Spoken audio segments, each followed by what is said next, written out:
Hello everyone, welcome to Utkarsh classes. आज हम पढ़ेंगे कैपेसिटेंस। कैपेसिटेंस क्या होता है एंड कैपेसिटर्स पढ़ेंगे, series and parallel combination of capacitors पढ़ेंगे एंड देखेंगे कि डाइलेक्ट्रिक एंड कैपेसिटेंस क्या होते हैं। चलिए स्टार्ट करते हैं। कैपेसिटेंस, कैपेसिटर क्या है? Capacitor is any device which stores charges. Capacitor क्या होता है? It is any device which stores charges. Capacitor stores charges. Okay, capacitor क्या करता है? वो एक ऐसा डिवाइस है जो चार्जेस को स्टोर करता है। दिखता कैसे capacitor? Symbol is like this. Okay, usually capacitor is represented like this और ये दोनों प्लेट्स ऑफ द कैपेसिटर होते हैं। ठीक है, जैसे रेसिस्टर का सिंबल होता है ना ऐसे, वैसे कैपेसिटर का सिंबल होता है ऐसे। ठीक है ना। तो कैपेसिटर क्या है? कैपेसिटर एक ऐसा डिवाइस है जो चार्जेस को स्टोर करता है। इसका काम है चार्जेस को स्टोर करना। ठीक है ना। तो कैपेसिटेंस क्या होगा फिर? कैपेसिटेंस को हम रिप्रेजेंट करते हैं सी सिंबल से। Okay, capacitance is represented by C and capacitance को हम डिफाइन करते हैं C is equal to Q by V।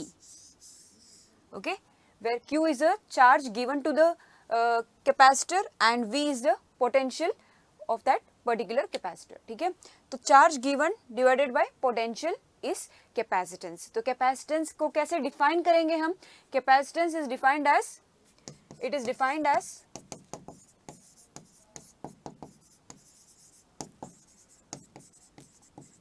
charge given,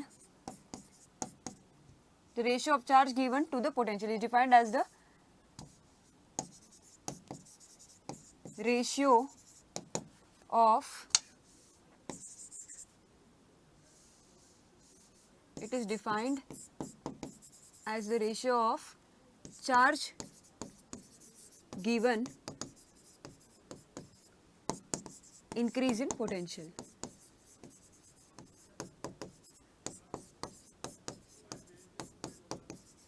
okay, तो कैपेसिटेंस सी को कैसे डिफाइन करेंगे? Capacitance C is defined as the ratio of charge given to the increase in the potential. Okay, C is equal to Q by V. It is defined as the ratio of charge given to the increase in potential हो गया। इसका unit क्या होगा? देखो, capacitance का unit होता है, सी का यूनिट क्या है? सी का यूनिट है हमारा फैरेड। ओके, सी का यूनिट क्या है? फैरेड। और फैरेड को कैसे रिप्रेजेंट करते हैं? Capital F. Okay, this is a unit. SI unit of capacitance is farad. Okay, SI unit of capacitance क्या है? फैरेड है। एंड फैरेड को कैसे रिप्रेजेंट करते हैं? F। And also it is equal to 1 coulomb per volt. Okay, coulomb per volt, ये charge का unit क्या है? कूलम। और पोटेंशियल का यूनिट क्या है? वोल्ट। तो कूलम पर वोल्ट भी यूनिट है। ठीक है ना। Another unit is coulomb per volt भी हो सकता है। Coulomb per volt and farad दोनों ही कैपेसिटेंस के यूनिट है। ठीक है, तो ये है हमारा कैपेसिटेंस का डेफिनेशन। कैपेसिटेंस होता क्या है?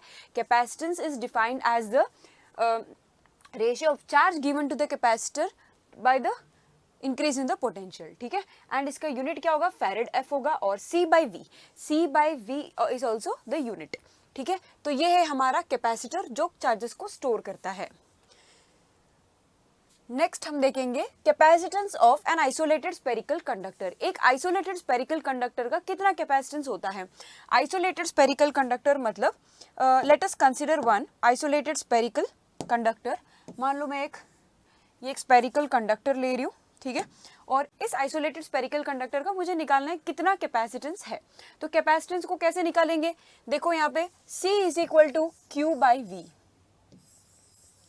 Okay, C is equal to Q by V. अभी हमने पढ़ा था C is equal to Q by V होता है क्योंकि capacitance is defined as the ratio of charge given to the increase in potential. तो उसी इक्वेशन को हमने यूज किया है, C is equal to Q by V. समझ में आया ना? कैपेसिटेंस का डेफिनेशन ही बोलता है कि it is the charge given, the ratio of charge given to the increase in the potential. C is equal to Q by V. Next हमको पता है कि एक स्पेरिकल कंडक्टर के लिए पोटेंशियल क्या होता है। हमने इसके प्रीवियस क्लास में पढ़ा था। फिर potential due to the spherical conductor क्या है? अगर ये एक स्पेरिकल कंडक्टर है जिसका रेडियस r है तो इसका पोटेंशियल क्या होगा? V is equal to 1/4 pi epsilon naught Q by R होगा। If Q is the total charge on this spherical conductor. Q क्या है? Total charge on the spherical conductor है. Here Q is the charge. Okay, तो potential is equal to 1/4πε0 Q/R, क्योंकि अभी हमने पढ़ा था कि V is equal to KQ/R होता है. समझ में आया ना? V is equal to KQ/R होगा. तो अभी इक्वेशन 1 एंड इक्वेशन 2 दोनों को यूज कर लेंगे. ठीक है, तो C is equal to Q/V और V क्या है? 1/4πε0 Q/R. तो C is equal to Q/V जो इक्वेशन 1 है उसके अंदर हम इक्वेशन 2 सब्सटीट्यूट करेंगे. तो 1/4πε0 Q/R कहाँ लगा देंगे? V की जगह लगा देंगे. तो यहाँ पे Q डिवाइडेड बाय 1/4πε0 Q/R आ गया.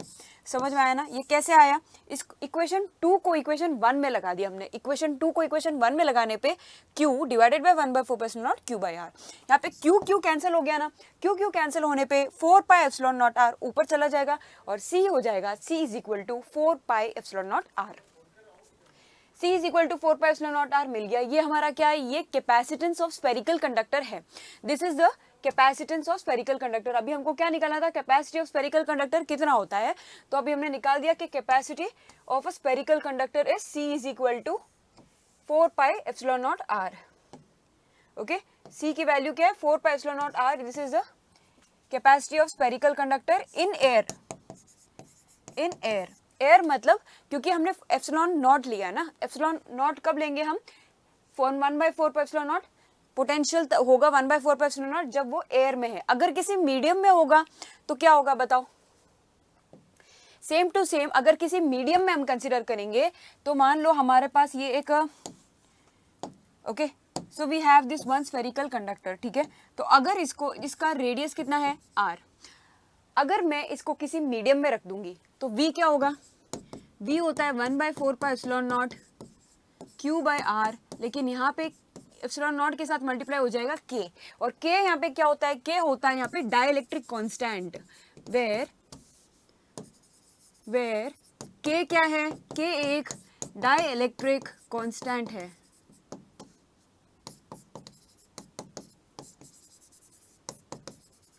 ठीक है ना? K क्या है? डाइलेक्ट्रिक कांस्टेंट है. तो V is equal to 1/4πε0 KQ/R और C is equal to what? Charge given by potential. अभी इसको डिवाइड करने पे क्या आ जाएगा? C is equal to Q को एज इट इज लिख देंगे. V को अगर हमको इसमें सब्सटीट्यूट करना है, इसके अंदर हमको क्या लगाना है? पोटेंशियल को लगाना है. पोटेंशियल V को लगाएंगे तो क्या होगा? 1/4πε0 K और इसके जगह हम लगा देंगे Q/R. ठीक है, V का वैल्यू मैंने यहाँ पे सब्सटीट्यूट कर दिया है. Q कैंसिल हो गया, बचा क्या? 4πε0 KR. क्लियर? 4πε0 KR. ये कब है? जब हम capacitance in some medium.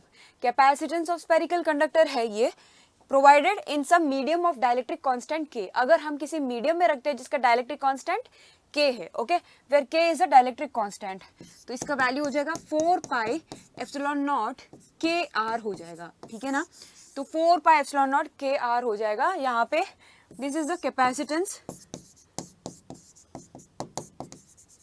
of spherical conductor.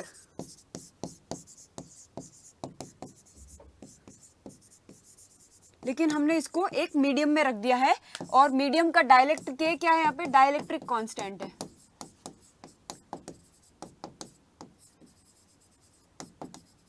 Okay, dielectric constant हमने प्रीवियस क्लास में पढ़ा है. डाइलेक्ट्रिक कांस्टेंट K होता है जिसको एप्सिलॉन R भी बोलते हैं. और एप्सिलॉन R क्या होता है? Relative permittivity. Okay, epsilon R को रिलेटिव परमिटिविटी बोलते हैं. और यहाँ पे जो एप्सिलॉन नॉट है इसको बोलते हैं एब्सोल्यूट परमिटिविटी. इसको बोलते हैं एप्सिलॉन नॉट को बोलते हैं परमिटिविटी ऑफ फ्री स्पेस.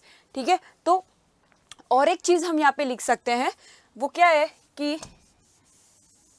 देखो C is equal to 4πε0 R है ना. C is equal to 4πε0 KR को हम लिख सकते हैं C is equal to 4πε0 epsilon naught और K को मिला के एप्सिलॉन लिख दिया है. Epsilon is called as absolute permittivity. ठीक है, 4πε0R. यहाँ पे C की क्या वैल्यू है? C is equal to 4πε0 KR और यहाँ पे जो K है K इंटू एप्सिलॉन नॉट होता है ना, it is nothing but epsilon. ठीक है, और K क्या होता है? रिलेटिव परमिटिविटी होता है. मतलब epsilon is equal to epsilon R epsilon naught भी लिख सकते हैं. समझ में आया ना? तो ये भी एक एक्सप्रेशन है, इसको बोलते हैं एब्सोल्यूट परमिटिविटी.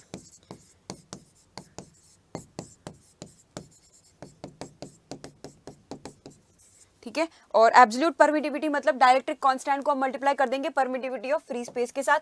एप्सिलॉन नॉट क्या है, रिलेटिव परमिटिविटी, एप्सिलॉन नॉट क्या है यहाँ पे, एप्सिलॉन नॉट होता है परमिटिविटी ऑफ फ्री स्पेस। इसकी क्या वैल्यू है, एप्सिलॉन नॉट की क्या वैल्यू है और क्या यूनिट है ये बताओ। Epsilon naught is equal to 8.854 into 10 to the power -12, unit क्या होगी, फैरेड पर मीटर, ठीक है। कैपेसिटेंस का यूनिट क्या है, फैरेड, और आर मतलब उसका यूनिट होगा मीटर, तो इसको farad per metre is the unit, समझ में आया ना। एप्सिलॉन नॉट की यूनिट होती है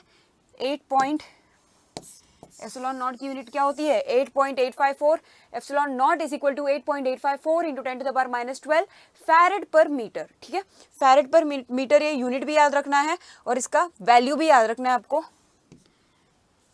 तो ये है एयर के लिए। अभी हमने डिराइव किया एक स्पेरिकल कंडक्टर के लिए, ठीक है। स्पेरिकल कंडक्टर मतलब क्या, इट इज अ कंडक्टर जो कि आइसोलेटेड स्पेरिकल कंडक्टर, जो स्पेरिकल शेप में जिसका रेडियस आर है, उसका हमने वैल्यू निकाल दिया। सबसे पहले पोटेंशियल निकाला, पोटेंशियल 1/4πε0 q/r होता है। उसको अगर हम c is equal to q/v में सब्सटीट्यूट करेंगे तो हमारा एक्सप्रेशन आ गया 4πε0r, क्योंकि यहाँ पे कैंसिल होके ये ऊपर आ रहा है, ठीक है ना। और यहाँ पे एप्सिलॉन नॉट होता है 8.854 into 10 to the power -12 farad per metre, okay. So 8.854 into 10 to the power -12 farad per metre होता है।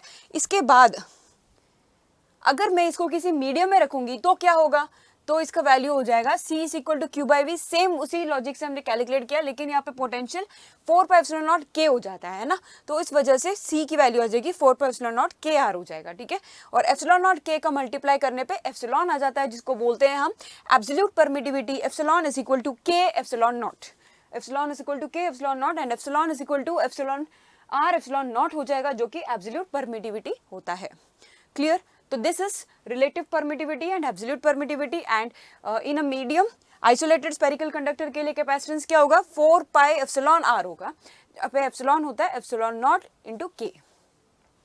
अभी हम नेक्स्ट टॉपिक पे मूव करेंगे, parallel plate capacitor. Parallel plate capacitor क्या है, देखो पैरेलल प्लेट कैपेसिटर में क्या होता है कि एक कैपेसिटर के अंदर दो प्लेट्स होते हैं, एक पॉजिटिव प्लेट होता है, एक नेगेटिव प्लेट होता है, ठीक है।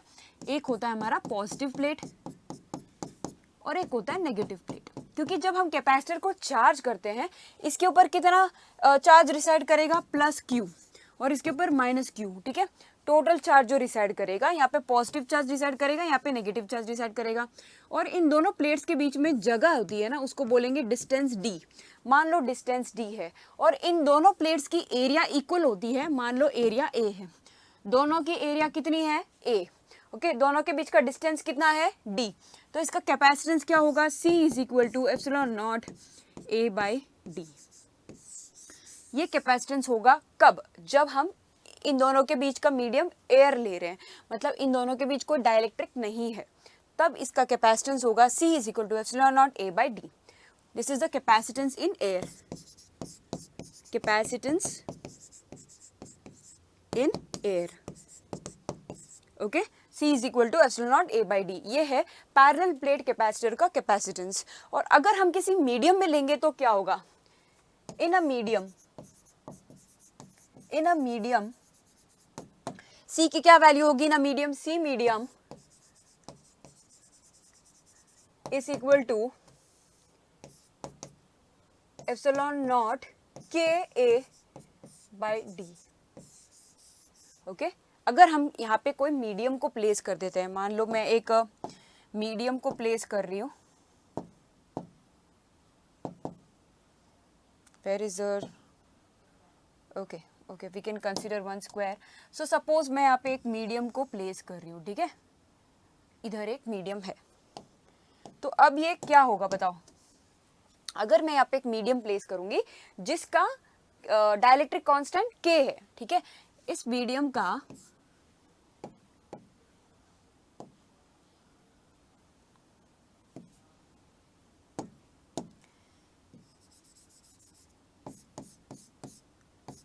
ये जो है इसका डाइलेक्ट्रिक कांस्टेंट क्या है, k। पहले इसमें क्या था, एयर था, तब इसका वैल्यू क्या था, c is equal to epsilon not a/d। अभी क्या है, we have parallel plate capacitor जिसका एरिया दोनों प्लेट्स का a है और k is the value of the dielectric constant, और d क्या है, d is the distance between them, distance between the plates, तो c is equal to epsilon not k a by D हो जाएगा, ठीक है। तो कैपेसिटेंस कितने टाइम्स मल्टीप्लाई हो रहा है, k टाइम्स मल्टीप्लाई हो रहा है। This is called c air और this is called c medium, m मतलब c मीडियम और a मतलब c एयर। अभी आप बताओ कि c medium by c air क्या होगा, c medium by c air क्या होगा, कैपेसिटेंस इन द मीडियम कितना है बताओ, कैपेसिटेंस इन द मीडियम है epsilon naught K A by D, ठीक है ना, और कैपेसिटेंस इन द एयर कितना है, epsilon not A by D, और दोनों को कैंसिल करने पे वी गेट दोनों को कैंसिल करने पे हमको क्या आ जाएगा, देखो c medium by c air की वैल्यू क्या हो जाएगी, k, ओके, k क्या है, डाइलेक्ट्रिक कांस्टेंट है, ओके, तो इनको कैंसिल करने पे और सिंप्लीफाई करने पे क्या हो जाएगा, c medium by c air is equal to k। ये आपको एक्सप्रेशन याद रखना है, ये बहुत ही इंपॉर्टेंट एक्सप्रेशन है, c medium by c air is equal to k where k is the dielectric constant, ठीक है। ये है हमारा पैरेलल प्लेट कैपेसिटर का कॉन्सेप्ट, जिसके अंदर आपको ये याद रखना है कि capacitance of a parallel plate capacitor is directly proportional to area and inversely proportional to the distance between the plates. Okay, the capacitance is directly proportional to the area of the plates and it is inversely proportional to distance between the plates. And यहाँ पे भी it's directly proportional to area and inversely proportional to distance. But when there is some dielectric constant, then it is directly proportional to the dielectric constant K. Okay, मतलब dielectric constant K के बढ़ने पे capacitance क्या होगा, increase होगा, ठीक है। Area के बढ़ने पे कैपेसिटेंस क्या होगा, इंक्रीज होगा, और डिस्टेंस के बढ़ने पे कैपेसिटेंस क्या होगा, डिक्रीज होगा, ठीक है। तो ये देखना है आप कौन सा डायरेक्टली प्रोपोर्शनल है और कौन सा इनवर्सली प्रोपोर्शनल है, और c medium by c air का रेशियो होता है डाइलेक्ट्रिक कांस्टेंट k। क्लियर, तो ये है हमारा पैरेलल प्लेट कैपेसिटर का कॉन्सेप्ट, जिसमें हमने पैरेलल प्लेट कैपेसिटर को अच्छे से समझा है कि ये क्या होता है, एयर में क्या होगा और मीडियम में क्या होगा। अब अगर इन कैपेसिटर्स को कनेक्ट करेंगे हम अलग अलग तरीके से, मान लो मैं इस कैपेसिटर को, दो कॉम्बिनेशंस होते हैं यहाँ पे, सीरीज पैरेलल। रेसिस्टर का जैसे आपने क्लास 10 में पढ़ा है, resistors are connected in parallel and resistors are connected in series. देखो रेसिस्टर और कैपेसिटर को कंपेयर करो आप, रेसिस्टर को क्या होता है कि अगर मैं यहाँ पे एक रेसिस्टर को पैरेलल में कनेक्ट करती हूँ, ठीक है ना, तीन रेसिस्टर्स को R1, R2, R3, ठीक है, तो RP क्या होगा, 1 by RP is equal to 1 by R1 plus 1 by R2 plus 1 by R3। ये है रेसिस्टर का कॉन्सेप्ट ना। और अगर उसी तरह मैं रेसिस्टर को सीरीज में कनेक्ट करती हूँ, मतलब क्या, अगर and to and R1, R2, R3 इसको एंड टू एंड कनेक्ट करेंगे तो R is equal to R1 plus R2 plus R3 हो जाएगा, ठीक है। This is the series combination and this is the parallel combination. तो capacitance in series and capacitance in parallel समझ में आया ना। ये देखो, ये resistors in series and resistors in parallel है, ठीक है। कैपेसिटेंस में इसका उल्टा होगा, फॉर पैरेलल कॉम्बिनेशन ये वाला एक्सप्रेशन आ जाएगा, फॉर सीरीज ये वाला एक्सप्रेशन आ जाएगा, ठीक है। अभी आप पढ़ो कैपेसिटेंस को, अभी हम जब डिस्कस करेंगे उसके बाद में हम रेसिस्टर और कैपेसिटर को कंपेयर करेंगे। रेसिस्टर वाला तो बहुत सिंपल है, R is equal to R1 plus R2 plus R3 हो गया for series, and for parallel 1 by RP is equal to 1 by R1 plus 1 by R2 plus 1 by R3। अब देखेंगे कि कैपेसिटेंस में क्या होता है। इससे पहले आप कुछ कॉन्सेप्ट्स को जान लो कि पैरेलल में हमेशा पोटेंशियल इज सेम, ठीक है। पोटेंशियल यहाँ पे तीनों रेसिस्टर्स के अक्रॉस सेम है, और यहाँ पे भी, यहाँ पे सीरीज में क्या होता है, पोटेंशियल डिवाइड होगा, यहाँ पे V1, V2 और V3 पोटेंशियल डिवाइड होगा। यही कॉन्सेप्ट हम यूज करेंगे कैपेसिटर्स में। देखो नेक्स्ट हम करेंगे कैपेसिटर्स इन सीरीज। अभी आप समझना अच्छे से, कैपेसिटर इन सीरीज क्या होता है। मतलब कि मान लो मैं एक कैपेसिटर को, एक मैं यहाँ पे कैपेसिटर ले रही हूँ C1, ठीक है, और साथ में और एक कैपेसिटर C1 C2 ले रही हूँ जो कि सीरीज में कनेक्ट करूंगी। C2 को भी सीरीज में कनेक्ट करूंगी, C3 को भी सीरीज में कनेक्ट कर दिया, ठीक है। तीन कैपेसिटर्स ले लिए मैंने और इसको मैंने एक पोटेंशियल दे दिया V। तो हमको बताया कि सीरीज कॉम्बिनेशन में क्या होगा, पोटेंशियल डिवाइड होता है। सीरीज में क्या होता है, पोटेंशियल डिवाइड होगा। मतलब कि यहाँ पे V1 is the potential across C1 और यहाँ पे V2 is the potential across C2, similarly यहाँ पे V3 is the potential across C3, ठीक है ना। तो हमने डिवाइड कर दिया पोटेंशियल V1, V2, V3, तीन पोटेंशियल्स होते हैं C1, C2, C3 के अक्रॉस में, ठीक है ना। Current does not get divided, voltage gets divided, okay. Resistors में भी हमने यही कॉन्सेप्ट स्टडी किया था। अब आप देखो V is equal to V1 plus V2 plus V3. This is what? This is a total potential. Okay, total potential of series combination V is equal to V1 plus V2 plus V3. V1 क्या है? सबसे पहले हमको पता है Q is equal to CV होता है ना। तो V is equal to what? Q by C. तो यहाँ पे V is equal to Q by C, Q1 by C1 plus Q2 by C2। देखो चार्ज तो तीनों पे सेम होगा, charge will not get divided. देखो पैरेलल में और सीरीज में यही डिफरेंस है। सीरीज में क्या होता है, पोटेंशियल डिवाइड हो रहा है लेकिन चार्ज डिवाइड नहीं होगा, ठीक है। चार्ज सेम होगा, इसमें भी क्यू, इसमें भी क्यू, इसमें भी क्यू, और साथ में the total charge will also be Q.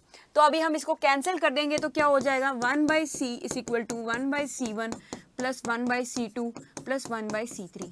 ये है हमारा पैरेलल कॉम्बिनेशन, ये हमारा सीरीज कॉम्बिनेशन का कैपेसिटेंस। और ये सीरीज कॉम्बिनेशन का कैपेसिटेंस कैसा दिख रहा है, रेसिस्टर के पैरेलल कॉम्बिनेशन की तरह, ठीक है ना।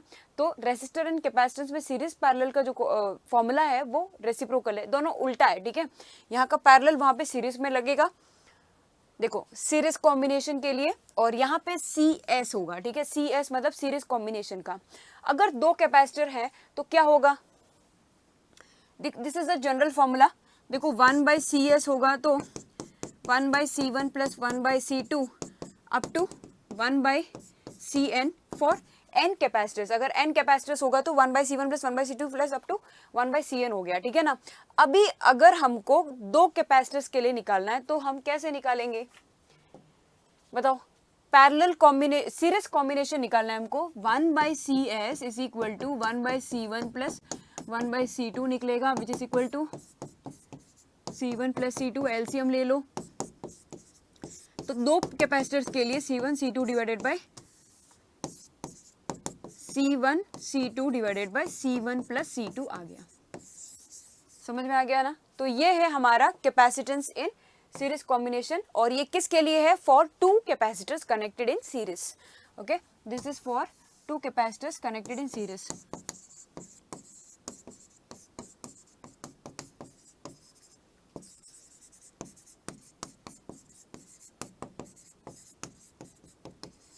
अगर दो कैपेसिटर्स को सीरीज में कनेक्ट करेंगे तो CS is equal to C1 C2 divided by C1 plus C2 is the expression for two capacitors connected in series, okay. And for n capacitors we know that CS is 1/CS is equal to 1/C1 plus 1/C2 etc.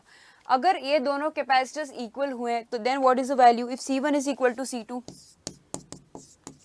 if C1 is equal to C2 then CS की क्या value आ जाएगी, C1 C2 मतलब C square divided by C1 plus C2 is 2C, इसको cancel करने पे C/2 आ जाएगा, ठीक है ना। अगर दो कैपेसिटर्स इक्वल कैपेसिटर्स को कनेक्ट करते हैं, मान लो 2 माइक्रोफैरेड एंड 2 माइक्रोफैरेड को अगर हम सीरीज में कनेक्ट करेंगे तो उनका इक्विवेलेंट कैपेसिटेंस क्या होगा, C/2 हो जाएगा, दैट इज 1 माइक्रोफैरेड।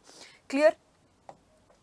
नेक्स्ट अभी हम पढ़ेंगे capacitors in parallel. What are capacitors in parallel, capacitors in parallel क्या होता है, okay. So for parallel combination, एक सेकेंड ना, I think this is now the title is visible.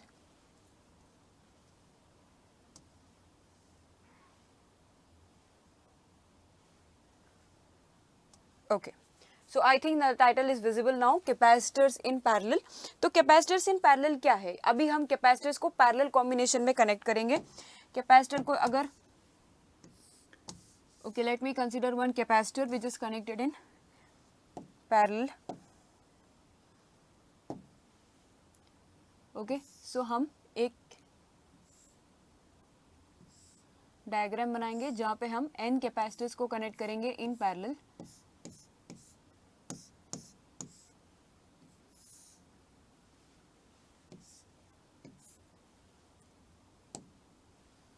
C1 C2 C3, ठीक है। तो पैरेलल में क्या होता है, अगर मैं यहाँ पे एक पोटेंशियल दे देती हूँ, मान लो प्लस माइनस V, ओके, तो पोटेंशियल अक्रॉस 3 कैपेसिटर सेम होगा, मतलब कि C1 C2 C3 तीनों के अक्रॉस जो पोटेंशियल V है दैट इज सेम, ये चेंज नहीं हो रहा है। लेकिन यहाँ पे क्या डिवाइड होगा, चार्ज डिवाइड होगा, ठीक है। तो अगर टोटल चार्ज Q है तो यहाँ पे Q1, यहाँ पे Q2 और यहाँ पे Q3, okay. So charges gets divided, Q is equal to Q1 plus Q2 plus Q3, ठीक है। और Q का वैल्यू क्या होता है, Q is equal to CV, हमको पता है Q is equal to CV, CV is equal to, value substitute करो, CV is equal to C1, CV is equal to C1 V1 plus V is same है ना, तो C1V plus C2V, potential is always same, so I can write this as C2V plus C3V, clear. तो यहाँ पे हम V को cancel कर देंगे तो क्या हो जाएगा, V को कैंसिल करने पे C is equal to C1 plus C2 plus C3 आ गया, okay. This is for capacitors connected in parallel, okay. Equivalent capacitance for parallel combination is the sum of the individual capacitances, ठीक है ना। Equivalent capacitance क्या है, सम of individual कैपेसिटेंसेस है। अगर यहाँ पे हम कंसिडर करेंगे n कैपेसिटर्स को तो क्या होगा, for n capacitors, for n capacitors हम लिख सकते हैं Cp is equal to C1 plus C2 plus C3 up to Cn। और मान लो सारे n कैपेसिटर्स इक्वल है, ओके, मतलब कि if all capacitors are equal, यानी कि if C1 is equal to C2 is equal to C3 up to Cn, तो क्या हो जाएगा, Cp is equal to Nc हो जाएगा। अगर सारे इक्वल है,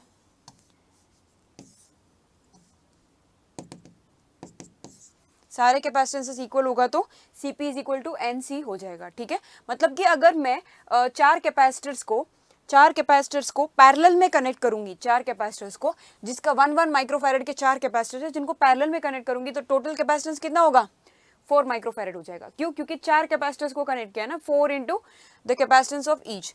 ये अभी हम जो MCQ सॉल्व करेंगे उसमें इसको यूज करेंगे, ठीक है, इस इक्वेशन को।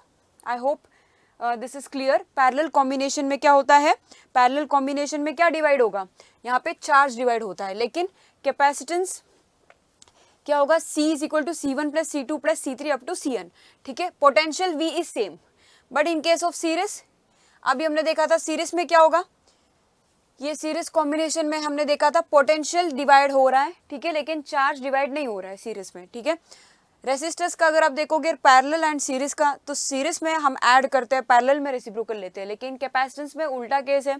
अगर आप बात करें कैपेसिटेंस की तो क्या होगा, कैपेसिटेंस में सीरीज वाला फॉर्मूला ऐसा आएगा और पैरेलल वाला फॉर्मूला ऐसा आएगा, ठीक है। तो कंपेयर करके पढ़ना है, तभी आपको चीज़ें याद रहेंगी, रट्टाफिकेशन करने की जरूरत नहीं। You have to understand the concept कि कहाँ पे क्या हो रहा है, इसमें ऐसा था उसमें ऐसा है, पैरेलल में कैपेसिटेंसेस ऐसे होंगे, सीरीज में ऐसे होंगे, ऐसे कंपेयर करके पढ़ोगे तो आपको ज़्यादा चीज़ें याद रहेंगी अच्छी तरीके से, ठीक है। और प्रैक्टिस भी बहुत ज़रूरी है, आपको ऐसा नहीं कि सिर्फ वीडियो लेक्चर्स देख लिया, you have to write it, एक बार आप लिखोगे सॉल्व करोगे तभी आपको चीज़ें याद रहेंगी। नेक्स्ट कॉन्सेप्ट पढ़ेंगे, energy stored in a capacitor. एक कैपेसिटर में कितनी एनर्जी स्टोर होती है, हमको पता है कि कैपेसिटर क्या है, वो एक ऐसा डिवाइस है जो चार्जेस को स्टोर करता है।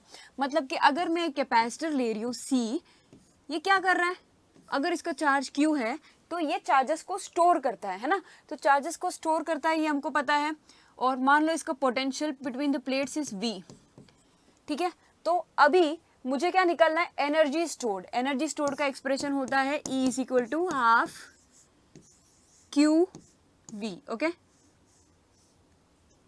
also it is equal to half CV square, क्योंकि Q क्या है, Q is equal to CV, Q is equal to CV को अगर आप इस एक्सप्रेशन में लगा दोगे तो CV into V is what, CV square। और एक एक्सप्रेशन आपको यहाँ पे मिल जाएगा कैपेसिटेंस का, और energy stored in the capacitor होता है E is equal to half QV, this is the energy stored, okay.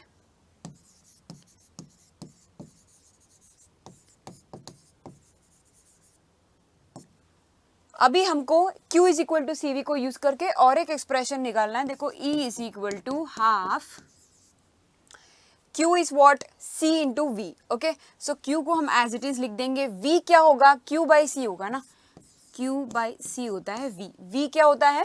Q by C होता है. तो V की जगह Q by C लिख देंगे तो और एक एक्सप्रेशन मिल गया. E is equal to half Q square by C, या फिर we can write it as E is equal to Q square by 2C. ठीक है, तो ये तीन एक्सप्रेशंस आपको याद रखने हैं. एक भी याद रहेगा तो दूसरा हम ऑटोमेटिकली निकाल सकते हैं. Q is equal to C V याद रखने पे काम बन जाएगा. ठीक है, आप इन तीनों में से कोई भी एक याद रख लो. मैं तो हमेशा से ये याद रखती हूँ कि E is equal to half C V square.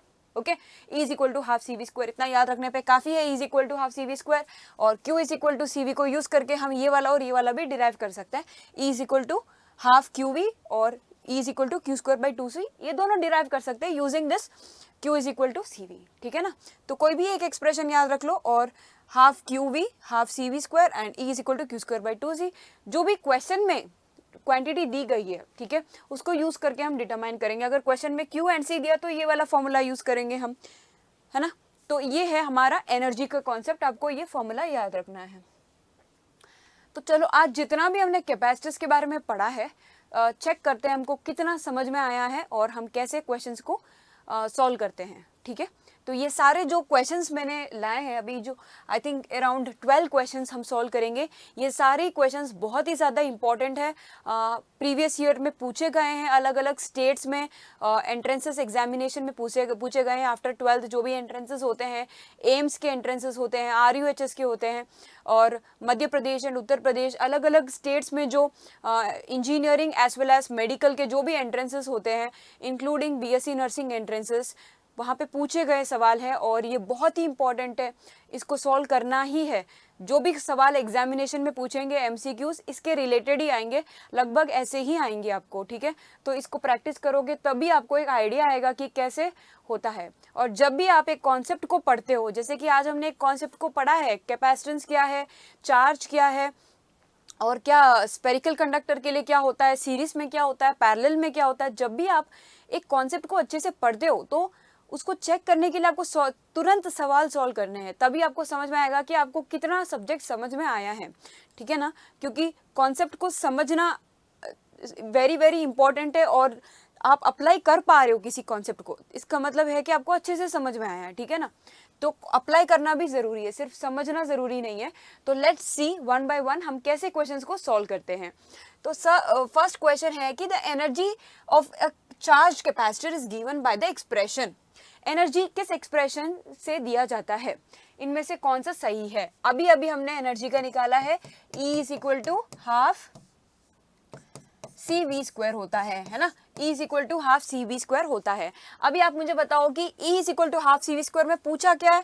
Question में Q एंड C दो चीजें हैं. क्वेश्चन में क्या है, Q एंड C है, Q है और C है.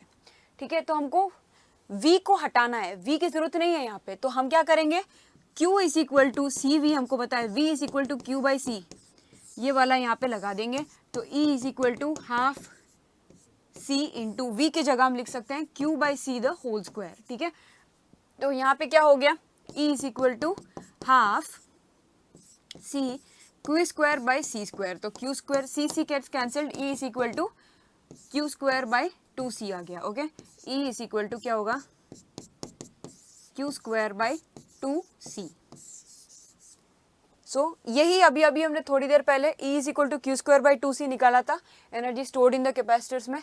तो E is equal to Q square by 2C, कहाँ पे E is equal to Q square by 2C, it's in equation number 1. So first one is right. ठीक है, क्यू स्क्वायर बाई 2C. देखो अच्छे से देखना, C स्क्वायर है यहाँ पे, ये वाला नहीं कर सकते और ये दोनों भी नहीं हो सकते. Q square by 2C is the right expression. ठीक है, तो moving to the next question. The earth has volume, earth का वॉल्यूम कितना है V एंड सरफेस एरिया कितना है A, तो उसका कैपेसिटेंस कितना होगा. कैसे निकालेंगे कैपेसिटेंस, हमको पता है कि capacitance of a spherical conductor क्या है, capacitance of a spherical conductor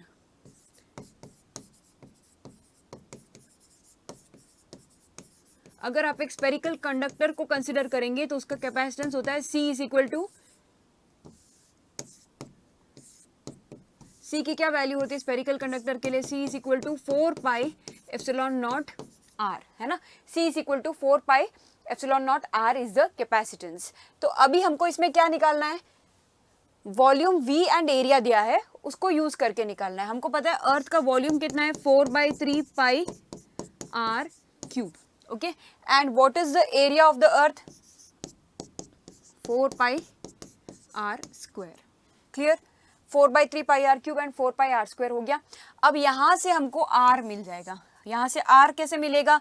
V/A करना पड़ेगा, है ना. तो V/A कर लेंगे हम यहाँ पे, और यहाँ पे क्या क्या डिवाइड होगा देखो, 4/3 पाई R cube by 4 pi R square. ठीक है, इसको कैंसिल करने पे हमको क्या मिल जाएगा? V/A is equal to R/3 आ जाएगा, है ना. बाकी सारे टर्म्स कैंसिल हो रहे हैं जैसे कि आप देख रहे हो. यहाँ पे 4 कैंसिल है, पाई कैंसिल है, R स्क्वायर और यहाँ पे R क्यूब के अंदर ये एक R बचता है, तो R/3 बचेगा टोटल. R/3 बचने पे हम लिख सकते हैं कि V/A क्या है? R/3 है. तो R क्या होगा? R क्या होगा यहाँ से? R is equal to 3V/A. ठीक है, R क्या होगा? 3V/A होगा. R का वैल्यू क्या है? 3V/A. तो यहाँ पे मैं R की जगह लिख दूंगी 4 pi epsilon not into 3V/A, और ये लगाने पे हमारा हो जाएगा 12 पाई एप्सिलॉन नॉट V/A आ जाएगा. ठीक है, कैपेसिटेंस C का क्या वैल्यू है? 12 पाई epsilon not V/A. 12 pi epsilon not V/A कहाँ है? ये वाला हमारा 12 पाई एप्सिलॉन नॉट V/A. ठीक है ना. तो ये है हमारा capacitance. Yes, so 12 pi epsilon naught V/A. This is the value. Clear?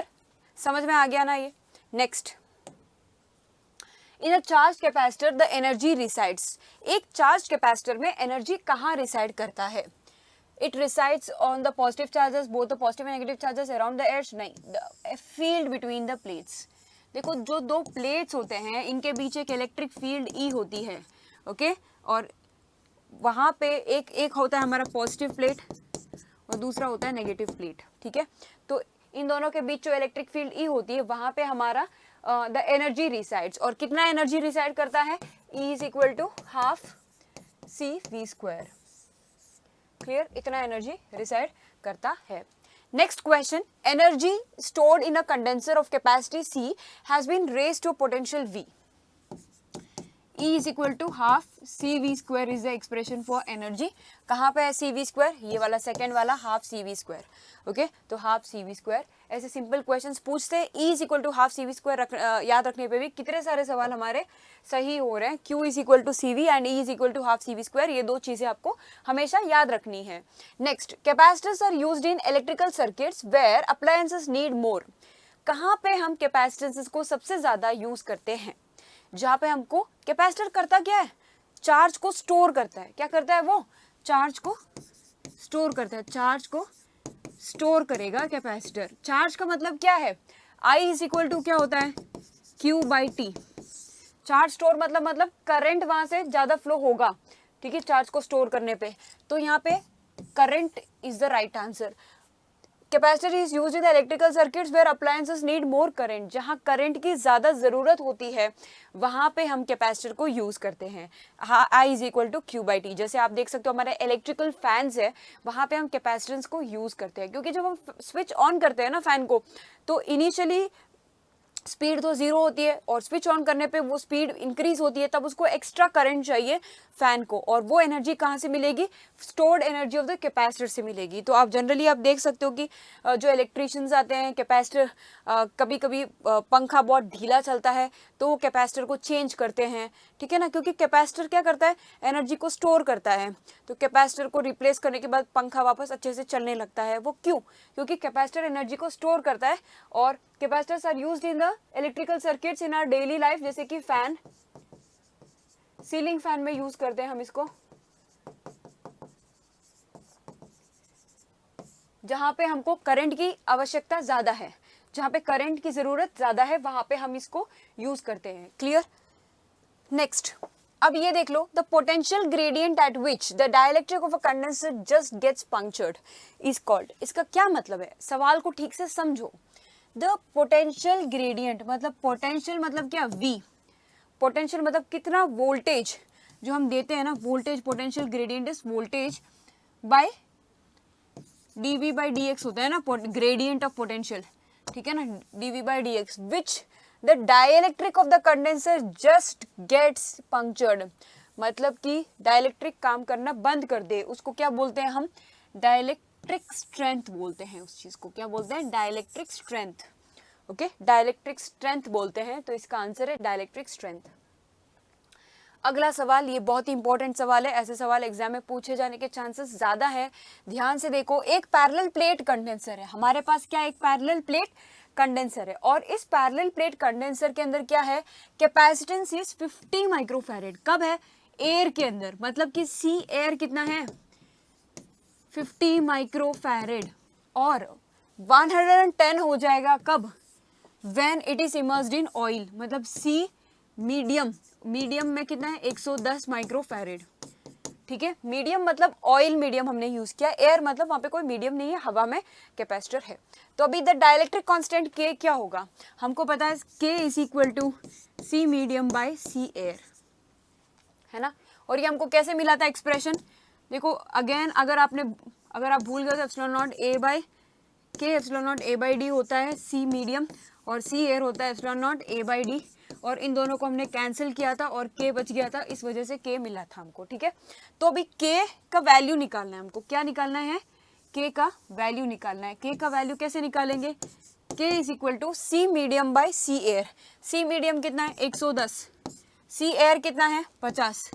देखो दोनों माइक्रोफैरेड है, माइक्रो को आपको लिखना पड़ेगा 10 पावर -6, 10 पावर -6, बट वो कैंसिल हो जाएगा, ठीक है। अगर एक माइक्रो और एक मिली में दिया है तो आपको लिखना ही है पावर, एक 10 पावर -6 होता है माइक्रो, मिली मतलब 10 पावर -3, नैनो एन आ जाए तो 10 पावर -9, ये आपको चीजें याद रखनी है। और पी आ जाए, पिको फैरेड भी आ जाता है कभी कभी, इसका मतलब है 10 पावर -12 फैरेड, ठीक है।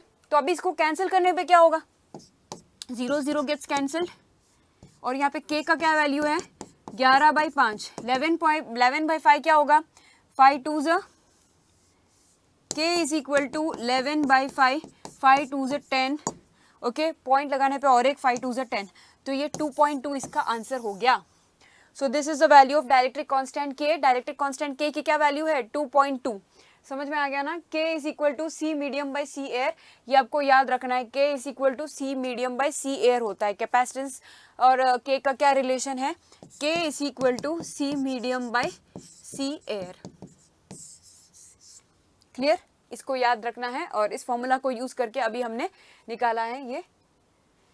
नेक्स्ट क्वेश्चन अभी हम सॉल्व करेंगे। देखो, a parallel plate capacitor has uniform electric field, इसका यूनिफॉर्म इलेक्ट्रिक फील्ड होता है, कितना है हमारा यूनिफॉर्म इलेक्ट्रिक फील्ड, ई, इलेक्ट्रिक फील्ड ई है, और बिटवीन द प्लेट्स के बीच में, if the distance between the plates is D, D क्या है, distance between the plates, distance between the plates क्या है, D, and area of each plate कितना है, एरिया ऑफ ईच प्लेट है ए।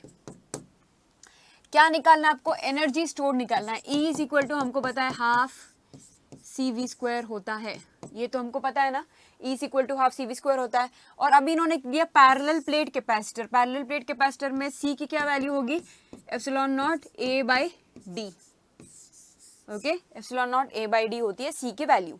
और V की क्या वैल्यू है बताओ, यहाँ पे इलेक्ट्रिक फील्ड दिया है इन्होंने, इलेक्ट्रिक फील्ड दिया है, तो E is equal to VD होता है, okay, electric field E is equal to VD होगा, ठीक है ना। तो E is equal to VD होगा, तो what is the value of V, okay, E is equal to VD होता है, V is equal to ED होगा, okay, here potential V is equal to ED होगा, क्योंकि इन दोनों को आपको यूज करना है। अभी V is equal to ED होगा, ठीक है, इन दोनों को यूज करने पे क्या आ जाएगा, E is equal to half, C की क्या वैल्यू है, epsilon not A by D होता है C, और V की क्या वैल्यू है, ED होल स्क्वायर, ठीक है। V is equal to ED होता है, potential and electric field are related like this, okay, potential is equal to electric field into distance, okay. So now E की क्या value आ जाएगी बताओ, यहाँ पे E is equal to half epsilon not A by D, और यहाँ पे ई को लिख देंगे ई स्क्वायर और डी को लिख देंगे डी स्क्वायर, ठीक है। ई को लिख देंगे ई स्क्वायर, डी को लिख देंगे डी स्क्वायर, तो डी एंड डी स्क्वायर ये कैंसिल हो गया। ई का वैल्यू क्या है, सो ई का वैल्यू क्या है, E is equal to half epsilon not A E square D. कहाँ पे है हमारा ये equation, half epsilon not A E square D. I think C has a correct option, C is the right answer. E is equal to half epsilon not A E square D, ठीक है। तो हमको कैसे मिला ये, E is equal to half C V square, उसको use करके मिला, लेकिन E is equal to half C V square के अंदर डायरेक्ट नहीं मिल रहा है, C is equal to epsilon not A by D लगाना है, और V क्या होता है, V is equal to E D, okay, where E is the electric field and D is the distance between the plates, okay. और ये वाला भी आपको याद रखना है। Next, if the distance between the parallel plate capacitors is halved, अगर मान लो डिस्टेंस को अगर हम हाफ कर देते हैं, distance between the parallel plate capacitors को हाफ कर देंगे, and dielectric constant is doubled, dielectric constant को क्या कर देंगे, डबल, ओके। तो what is the new capacitance, देखो C क्या है, epsilon not A by D, okay, C is what, epsilon not A by D. मान लो पहला ओल्ड कैपेसिटेंस जो हमारा था C इज इक्वल टू के epsilon not A by D था, ठीक है। अभी न्यू वैल्यू क्या होगी, K क्या हो रहा है, डबल हो रहा है, okay, K dash and D dash, okay. K dash is what, 2K epsilon not A by D dash, भी D भी डबल हो रहा है, D क्या हो रहा है, D हाफ हो रहा है, क्वेश्चन में दिया डिस्टेंस इज हाफ, तो D बाई 2 कर देंगे, ठीक है। और अभी इसको क्या लिख सकते हैं हम, 2 को ऊपर भेजने पे हो जाएगा 4, this is equal to 4K epsilon not A by D, इसका मतलब है C dash is equal to 4C, ठीक है ना, C dash is equal to 4C, क्योंकि K epsilon not A by D क्या है, C है। कितने टाइम्स इंक्रीज हुआ है, इंक्रीजेस बाय 4 टाइम्स, 4 बार इंक्रीज होता है। अगर डिस्टेंस को हाफ कर दिया जाए और डाइलेक्ट्रिक कांस्टेंट को डबल कर दिया जाए तो कैपेसिटेंस पे क्या असर होगा, 4 गुना बढ़ जाता है हमारा capacitance. Next question, energy stored by the condenser, देखो बार बार ये energy stored by the condenser पूछा जाता है। हमको पता है E इज इक्वल टू क्या है, हाफ सी वी स्क्वायर, और also it is equal to half Q V. E is equal to half C V square भी होता है, क्योंकि Q इज इक्वल टू क्या है, सी वी, ठीक है। तो यहाँ पे हाफ क्यू वी कहाँ पे है, ये वाला एक्सप्रेशन है हाफ क्यू वी, तो E is equal to half Q V is the answer, ठीक है। और Q एंड C के बीच का रिलेशन ये नहीं होता है, E is equal to Q square by 2C होगा, ओके, तो E is equal to half Q V is the answer. Next question देखते हैं, 3 condensers are each of capacitance 2 farad are put in series. देखो 3 condensers को हमने series में लगा दिया है, 1 2 3, 3 कैपेसिटर्स ले रहे हैं, 2 फैरेड 2 फैरेड 2 फैरेड, ठीक है। और इन तीनों को अगर मैं सीरीज में लगा रही हूँ, सीरीज कॉम्बिनेशन, सीरीज में कनेक्ट करने पे क्या होगा हमारा रिजल्टेंट कैपेसिटेंस, CS का फॉर्मूला क्या है, CS, देखो हमको पता है 1 by CS is equal to 1 by C1 plus 1 by C2 plus 1 by C3, ठीक है। तो 1 by 2 plus 1 by 2 plus 1 by 2, ऐसे भी कर सकते हैं, 3 बाई 2 आ जाएगा, 1 बाई CS, तो यहाँ पे CS आ जाएगा हमारा 2 by 3, 2 by 3 farad is the answer, option number C। ऐसा भी कर सकते हैं। और एक स्टेप है, देखो डायरेक्ट आप ऐसे लिख दो, C का वैल्यू क्या, अगर कैपेसिटर सेम है then C is equal to CS is equal to C by N हो जाता है, ठीक है, C बाई N हो जाता है इन केस ऑफ सीरीज। तो यहाँ पे C क्या है, 2 है, और N क्या है, 3, तो ये हमारा शॉर्ट ट्रिक है, ट्रिक। एग्जाम में कैलकुलेशन को रिड्यूस करना है, टाइम को रिड्यूस करना है, तो आप CS is equal to C by N कर लो direct, C by N is a direct formula, okay. अगर 10 कैपेसिटर्स दिए हो तो कितना होगा, C बाई N मतलब 2 बाई 10, यहाँ पे 3 कैपेसिटर्स दिए हैं, 3 कंडेंसर्स दिए हैं, तो 3 दिया है, इसका मतलब आपको 2 बाई 3 करना है, ठीक है। जितने भी नंबर ऑफ कैपेसिटेंसेस दिए, अगर इक्वल है तो आप ये फॉर्मूला यूज कर सकते हो, अगर इक्वल नहीं है तो आपको ये वाला फॉर्मूला यूज करना है, ठीक है ना। तो our answer is 2 by 3। Next question देख लेते हैं। नेक्स्ट क्वेश्चन, 3 कैपेसिटर्स, ये देखो ये बहुत ही अच्छा क्वेश्चन है। 3 कैपेसिटर्स हमने यूज किया यहाँ पे, ईच ऑफ कैपेसिटी 4 माइक्रोफैरेड, मतलब हमारे पास 3 कैपेसिटर है। 4 माइक्रोफैरेड के कितने कैपेसिटर है? 3, 4 माइक्रोफैरेड ईच के, ठीक है। Are connected in such a way that the effective capacitance is 6, मतलब ऐसे हमने 3 कैपेसिटर को कनेक्ट किया कि जो रिजल्टेंट है वो हमारा 6 माइक्रोफैरेड है। तो क्या होगा इसका कनेक्शन? देखो पहली बात तो 6 कैसे आएगा आपको? 6 को अगर आपको लाना है यूजिंग 4 तो आप कैसे लाओगे? 4 + 2 = 6। और प्लस कब होता है बताओ? प्लस कब होता है? सीरीज में होगा या पैरेलल में होगा? देखो रेसिस्टर्स में तो सीरीज में होता है, कैपेसिटर्स में पैरेलल कनेक्ट होगा तो प्लस होगा। मतलब कि अगर 4 and 2, अगर 4 and 2, एक 4 माइक्रोफैरेड है और ऊपर एक 2 माइक्रोफैरेड, दोनों को मैं कनेक्ट कर दूंगी पैरेलल में तो हमारा 6 आ जाएगा। बट ये 2 को कैसे लाएंगे? 2 को लाने के लिए हम 4 को सीरीज में कनेक्ट कर देंगे विद 4 and 4 को सीरीज में लगा देंगे। देखो ऐसे 4 and 4 को सीरीज में लगा देंगे तो क्या होगा? 4 and 4 को सीरीज में लगा दिया तो ये 4 और ये 4 दोनों का रिजल्टेंट क्या है सीरीज में? 4/2। अभी मैंने बताया था सीरीज में क्या होता है? C/2। अगर C/N होता है CS, कब? जब कैपेसिटर्स इक्वल है। तो यहाँ पे 2 है तो C/2 कितना हो जाएगा? C/2 हो जाएगा। CS = C/2 यानी कि 4/2 कितना हो जाएगा? 2। CS की वैल्यू इज 2, मतलब ऊपर कितना है? 4 और 4 दोनों मिलके 2 हो जाएंगे। And 2 and 4 are connected in parallel, मतलब 4 + 2, C पैरेलल क्या होगा? 4 + 2 which is nothing but 6 microfarad, ठीक है। तो ये हमारा कॉम्बिनेशन रहेगा ऐसे। तो connecting 2 in series and 1 in parallel, ये वाला ऑप्शन सही है। 2 को सीरीज में लगा देंगे और 1 को पैरेलल में। देखो 2 सीरीज में है और 1 पैरेलल में, ऐसे करने पे हमारा कैपेसिटेंस का वैल्यू आ रहा है। 2 are connected in series and 1 in parallel. Option B is the right answer. Okay, so ये थे कुछ कैपेसिटर्स के रिलेटेड क्वेश्चंस एंड कुछ और न्यूमेरिकल्स भी आएंगे, कुछ और मल्टीपल चॉइस क्वेश्चंस भी हम आपके लिए लेके आएंगे। एंड जुड़े रहे उत्कर्ष क्लासेस के साथ। Thank you everyone.